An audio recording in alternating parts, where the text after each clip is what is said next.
Today we have assembled here to do the Kundalini Puja.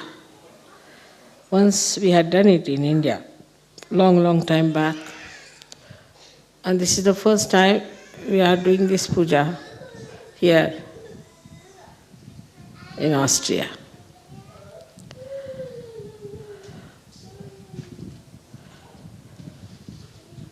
This is the puja of the Adi Kundalini. This is the primordial Kundalini. Can you just put it over? You must have seen in the hand of Athena, who is the primordial mother, there is a power which is a snake in the left hand. It's all right, little far away if you keep it.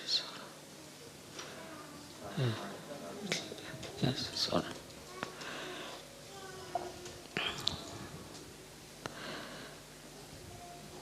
And the primordial mother has one of her powers, which we can say as the primordial Kundalini, is a part of her. Of course, she is beyond that. But she is reflected in human beings as the Kundalini. Now one has to know that to create an incarnation, a lot of work has gone into. So many things had to be envisaged. One had to have the vision that when a human being is created, how an incarnation can help him. At different levels, we had incarnations on this earth, and they were sent with a particular idea that they should achieve a particular type of ascent in that particular time. They were all part and parcel of the primordial mother. And they all had a very powerful Kundalini built within them. But the incarnation of this Kali Yuga is very complicated. First, it had to be worked out what would be the situation in which this incarnation would be born. And what sort of encounters this incarnation would have.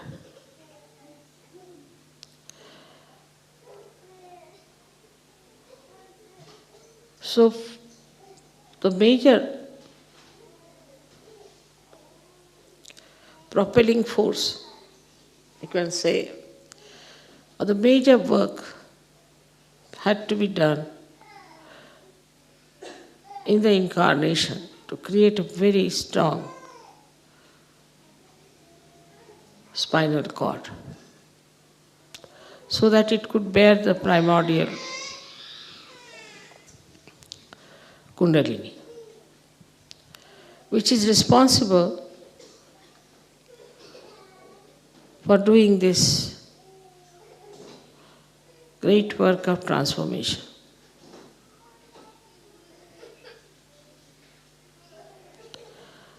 Now this Kundalini, which is the primordial one, has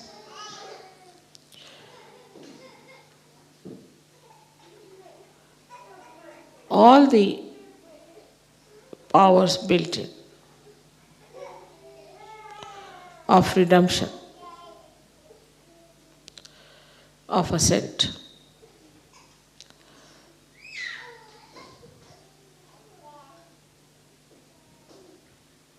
But apart from that, to be born in this Kali Yuga, one had to know what sort of people one has to face. And then how to bring them round to the understanding of Sahaja Yoga and to the understanding that they have to have their ascent.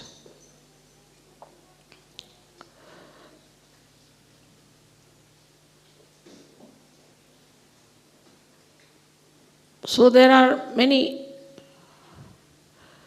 sources of energies and knowledge which are to be used, because it's a very complicated world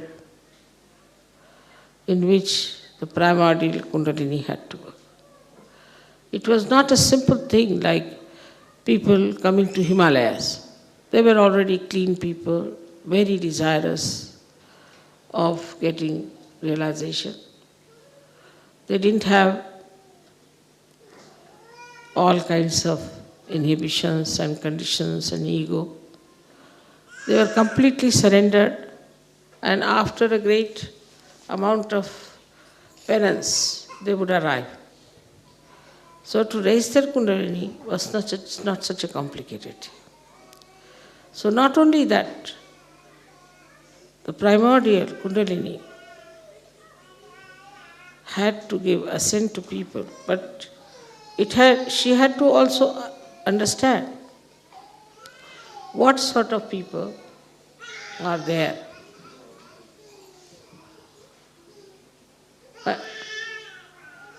Why don't you take out the child? What's the matter?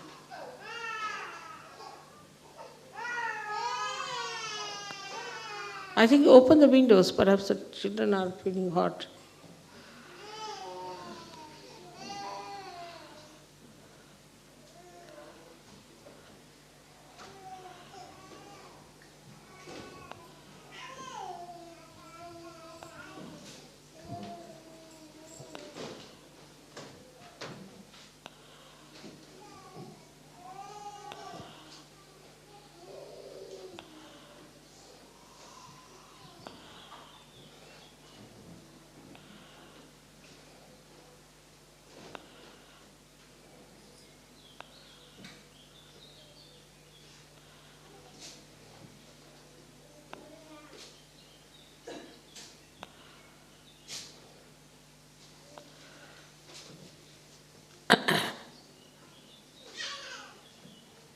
Normally children don't cry unless there's some problem. You have to be careful.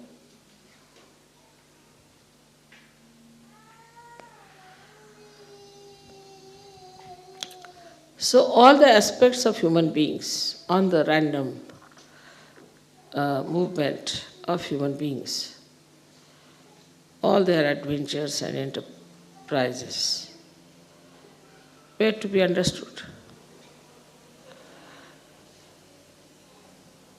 by the incarnation.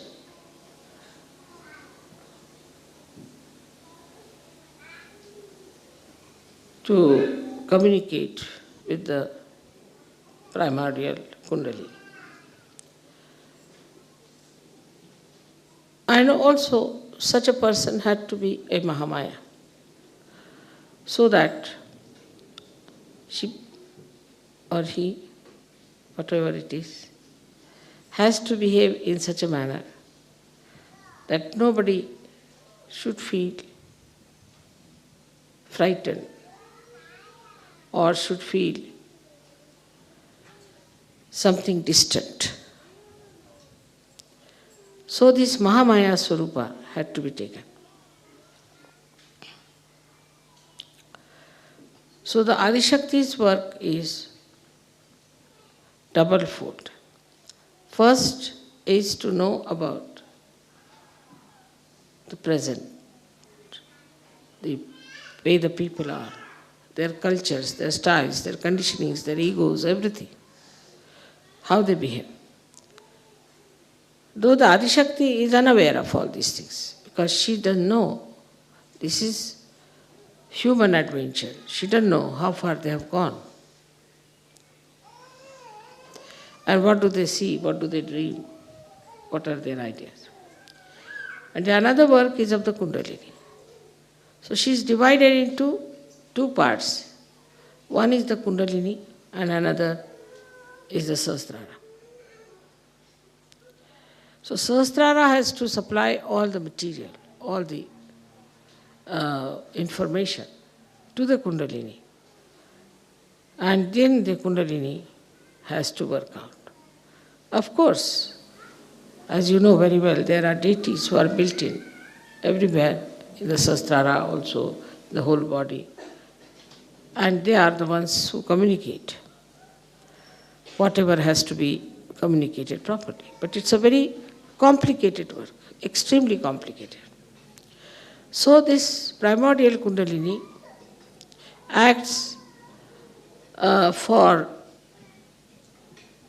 the collective, samashti, as well as for the individual.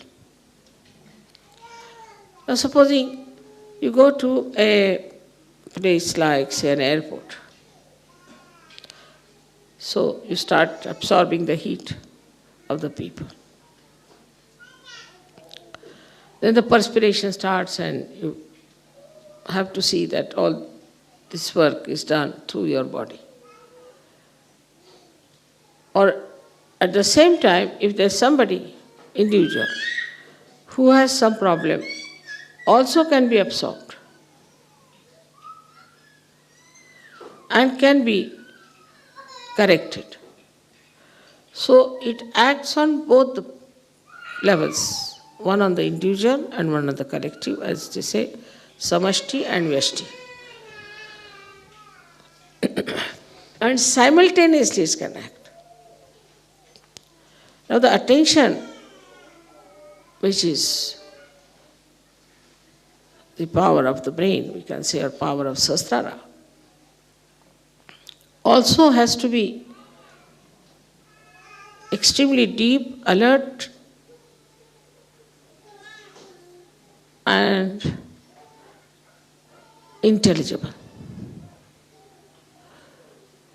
All this work had to be done to create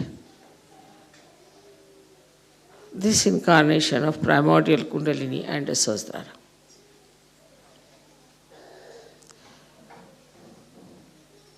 So many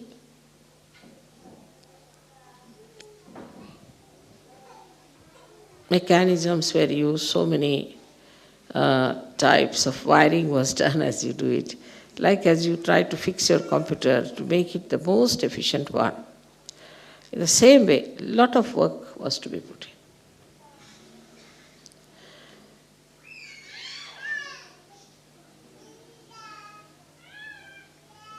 And first, you had to watch human beings for 2000 years. How they have been behaving, what they have been doing. And now, what sort of human beings are there? Every nation had different conditionings. Every individual had different conditioning. It's a very difficult work. And one had to have really the ocean of patience, inexhaustible ocean of patience. And that's how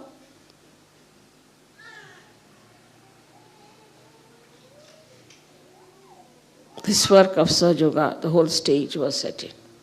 As you have put the stage here, you have done a marvelous work. And it looks very nice, beautiful, everything is there.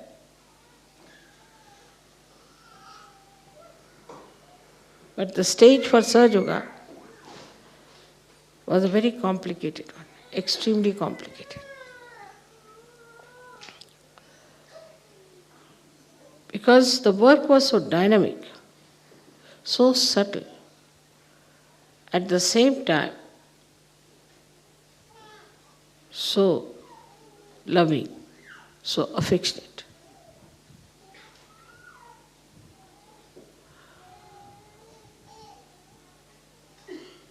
All the intelligence of the divine was used to manufacture this incarnation.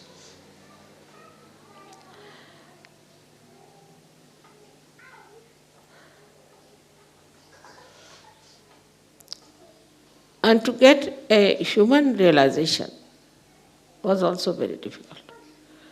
You had to be born like an ordinary human being, to live in your family like an ordinary person.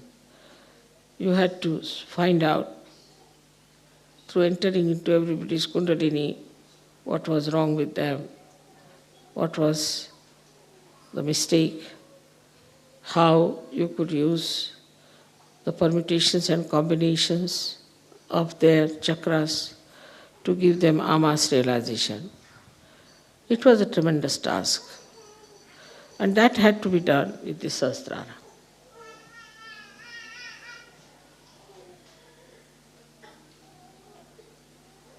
But it has been achieved. All these great plans of the divine and everybody's detailed working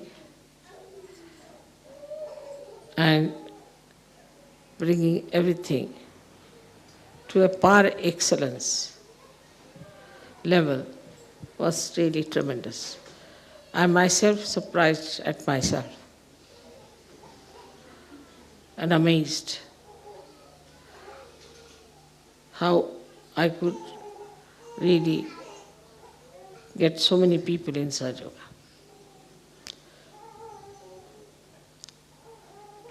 I didn't expect. But it has worked tremendously because of the cooperation of human beings also. Otherwise it would not have been possible. Now when you do these pujas and all those things, you please those deities, make them happy, because they have done so much work. Is your gratitude for them, that they have worked so hard with such diligence, with such precision, that today we have been able to achieve this great drama of Sahaja Yoga. Those who are Sahaja Yogis perhaps do not realize what is the great work done in the background and how much time it took to build up the whole thing, to bring it to this level of perfection.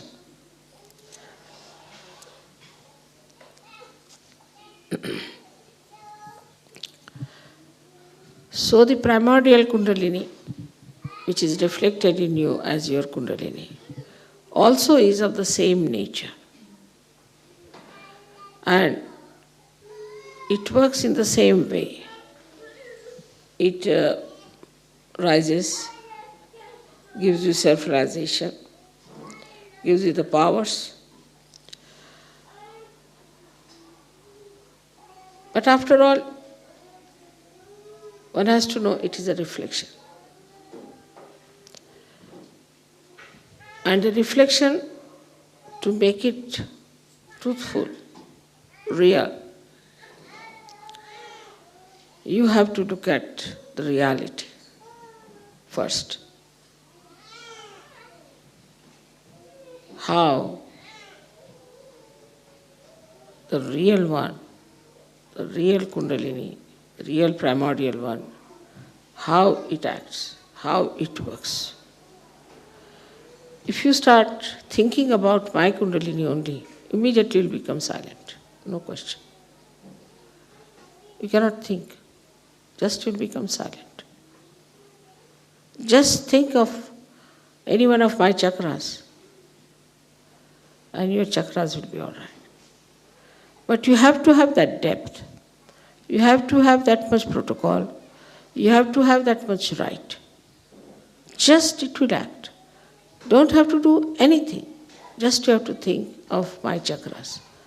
Just think about my Kundalini. That's sufficient. But you have to develop that surrendering situation. Even now there are Sahajogis who doubt. They have seen the work, they have seen everything, still they doubt. And they yield to people who are on the periphery. And there are Sahajogis who still sticking on to many things they cannot change. They haven't got yet that courage to change themselves. I don't say that you have to change anything outside. But if time comes, you might have to change also. So you should be prepared. How much we are courageous, that is to be weighed and to be found out. Unless and until you have full courage, you cannot establish Sahaja Yoga in a quick way. When you are using your own Kundalini, you have to know that the Kundalini that is your own has problems. She herself has gone through various ages and stages, and she herself is sometimes very much hurt, very unhappy, and very weak. And then she cannot rise. So if you want that this Kundalini that is your own mother, has to give you all the nourishment and everything, you must learn, first of all, foremost thing, how to surrender to reality. So if you learn how to surrender to the primordial Kundalini, then your Kundalini is immediately strengthened.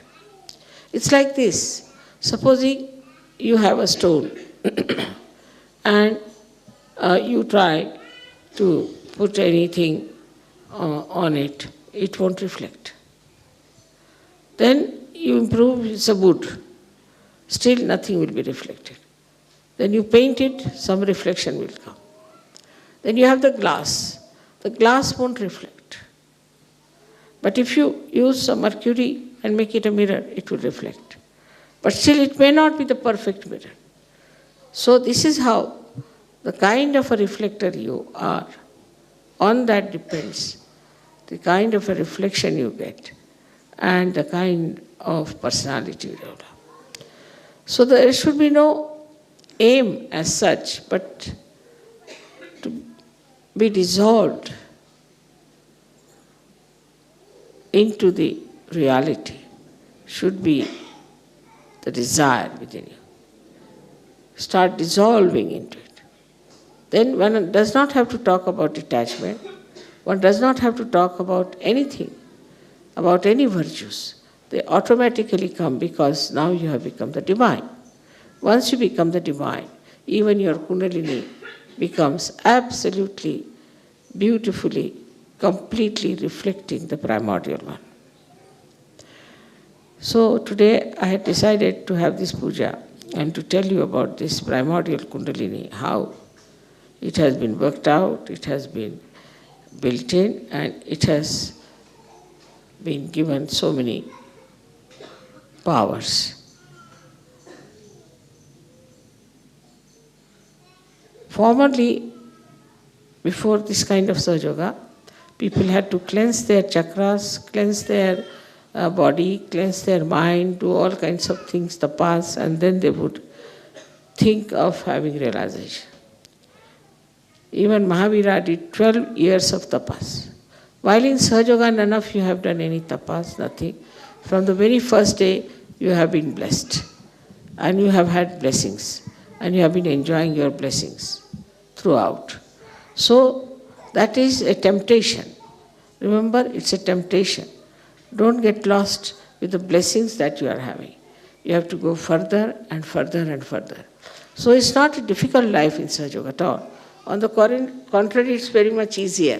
But then people start using Sahaja Yoga for certain purposes, which secretly they know that they are using Sahaja Yoga for this purpose and that purpose.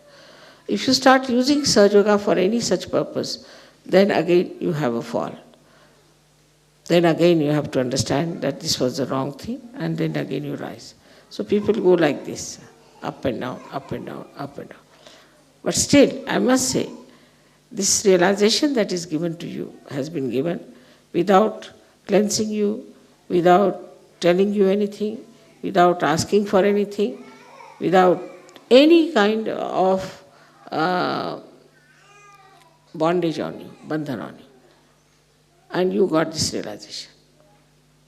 But now, immediately after realization, you are in the bondage of your Kundalini. And you have to look after her, and you have to look after yourself. Now you have to identify yourself fully with your Kundalini. And then everything works out all right. So today is the day when we have to decide that our greatest weapon, as austere as Astra, is Kundalini. And we should know how to use it, what mantras to be used, what is the problem we have, and we should not be shy of our problem. If we have a problem, we should know this is our problem, must be corrected. Also, we should know the technique fully. I find that some people know a lot of techniques, and also they know how to give big speeches, but they are not good in their hearts. Their hearts are not clean. They want to use their power of speech just to show off their knowledge. Then there are some people who are such that they are good in vibrations and they want to give vibrations, but they are afraid and they don't know much about the technique. So you have to know all these three things properly if you really want to achieve full results of your ascent. And if you want to really transform the world, then you must know you have to be ideal people. You cannot be problematic people. Now see, yesterday I was surprised. How many people there were sick? How many people were suffering from this or that? While you should thank your stars that none of you have any sickness, you are perfectly all right, you don't have bad habits, you don't have anything. You have just come out of it. But to go further, you have to have full determination and understanding that this is a tremendous work and a tremendous task, and all your powers to be awakened within yourself. You have to be, first of all, fully equipped with readiness to serve the divine. Unless and until you have that readiness, that I don't want anything, I just want to serve the divine. As long as you are striving for it and asking for it with full heart, with full sincerity, then I'm sure this Kundalini will be strengthened and she'll cleanse you completely, and you will be one day Mahayogis. May God bless you.